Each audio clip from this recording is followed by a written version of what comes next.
You thought being different was the trial. It wasn't. That was just the entrance exam. This is the part no one told you about. When your gift becomes a mirror, and it turns back on you. You wanted to be understood. You wanted to be rare.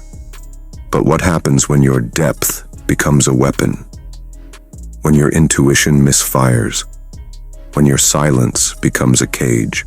You called yourself a seer, but now it's time to ask, have you really seen yourself? This isn't a celebration. It's a cross-examination. And if you're not ready to be cut open, you should click away now. Because before the trial begins, you must face the 10 questions. In the last video, we lit the fire. We gave you a name, a language, a sword. But fire without structure is just destruction. So now comes the interrogation, the part where your clarity turns inward. You will not receive comfort. You will be called to account. And if you're still confusing perception with truth, silence with strength, insight with control, then this isn't your next step. It's your reckoning. These are the 10 questions the world never dared to ask you, because they assumed your gift was enough. But you know better. You're not just here to see others clearly. You're here to stop lying to yourself. Question 1. What if seeing clearly doesn't make you right? You've built your identity on perception, on your ability to read a room, to spot the lie before it forms. And maybe you're right. Often you are. But here's the fracture. Clarity is not truth. It's filtered interpretation, and your filter bleeds. You say you just knew.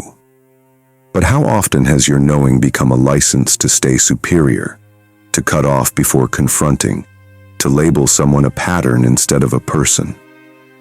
What if your insight is actually projection in disguise? If you never question the source of your intuition, you're not a seer. You're just a sharp lens aimed at everyone but yourself. Question 2. Is your solitude a sanctuary or a shield? You told yourself solitude made you strong, that others were too noisy, too shallow. But how much of your retreat was actually fear? How many times did you avoid connection not because they couldn't meet you, but because they might have seen through you? It's easy to call yourself rare when you never risk being known. If your quiet requires a pedestal to survive, then it's not stillness, it's hiding. And you've mistaken your retreat for sovereignty, when it was actually just camouflage. Question 3. Have you confused silence with strength? You call it mystery, dignity, discipline. But sometimes silence is just fear dressed in control. You say nothing not because you've transcended conflict, but because you never learned how to stay in it without collapsing. Your silence has become a strategy of avoidance, and dignity means nothing if it's built on the fear of being wrong out loud. So here's the question. Can you break your silence without shaking, without folding, without retreating? Because until then, your quiet isn't power. It's paralysis with polish. Question 4. Are you calling trauma intuition? You pride yourself on feeling deeply, but emotion without interrogation is just noise. You say your gut tells you something's off, but what if it's just the echo of a moment you never healed? What if the signal is coming from your fear, not your truth? Not every tight chest is prophecy. Sometimes it's memory, posing as foresight. Real clarity only begins when you pause long enough to ask, is this a message from the self or a defense from the wound? Question 5. Do you demand to be understood before you're willing to love? You say others can't handle your depth. But what if you've turned your complexity into a test no one can pass? You offer ocean and then resent them for drowning. You call them shallow, when maybe they just needed time, or language, or patience. You want to be known instantly, because even you are tired of decoding yourself. But love that requires fluency isn't love. It's control disguised as depth. Question 6. Are you polishing your truth to avoid rejection? You wait until it sounds perfect, until the timing is right, until the tone is gentle enough to be received. But underneath all that readiness is fear. Fear of being misunderstood, fear of being too much. You've mistaken silence for strategy, but truth doesn't arrive polished. It arrives trembling, and if your voice only lives in your head, it isn't wisdom. It's imprisonment. Question 7. Are you grieving a vision that never had a place to live? You saw it clearly, before they did. You offered the blueprint, but no one understood. So you hardened. You called it protection. But beneath the withdrawal is grief. Not everything you see will come to life. Some visions are meant to break your heart, not because they failed, but because they revealed what the world wasn't ready to receive. Can you mourn the unrealized future without letting it become your identity? Question 8. Are you still shrinking in rooms you've already outgrown? You say you've grown, that you've healed, but you still soften your voice in spaces that dishonor you. You call it peacekeeping. It's not. It's performance. And every time you choose to stay silent in the face of regression, you betray your own becoming.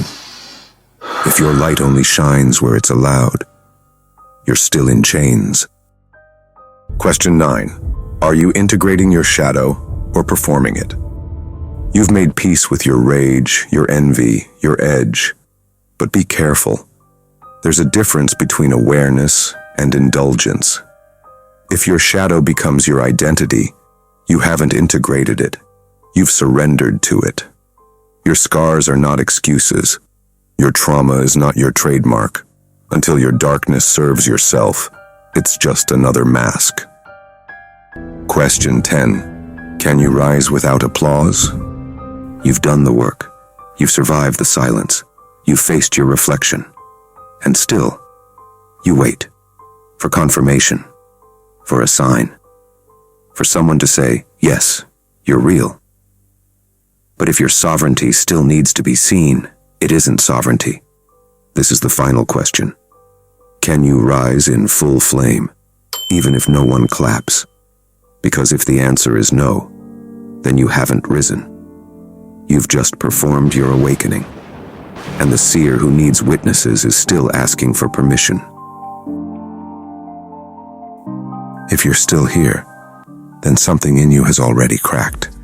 Not because you agree with every question, but because you felt the blade behind them.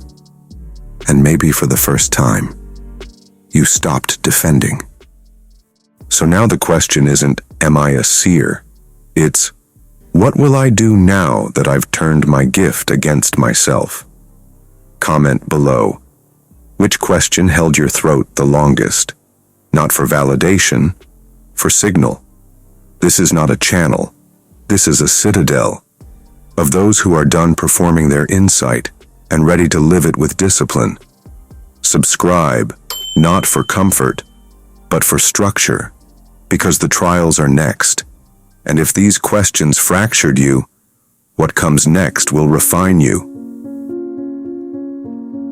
You were never broken. You were just early. You were quiet, because the world didn't speak your language. But now you've heard it. And now there is no turning back. Your silence has been decoded. Your depth has been questioned. Your insight has been cracked open. And you stayed. Not because you're certain, but because something in you is finally done waiting. So when they ask you again, who do you think you are? You'll answer, without blinking, without explaining, without shrinking. I'm one of the rare ones who sees clearly, and I no longer apologize for the questions that saved me.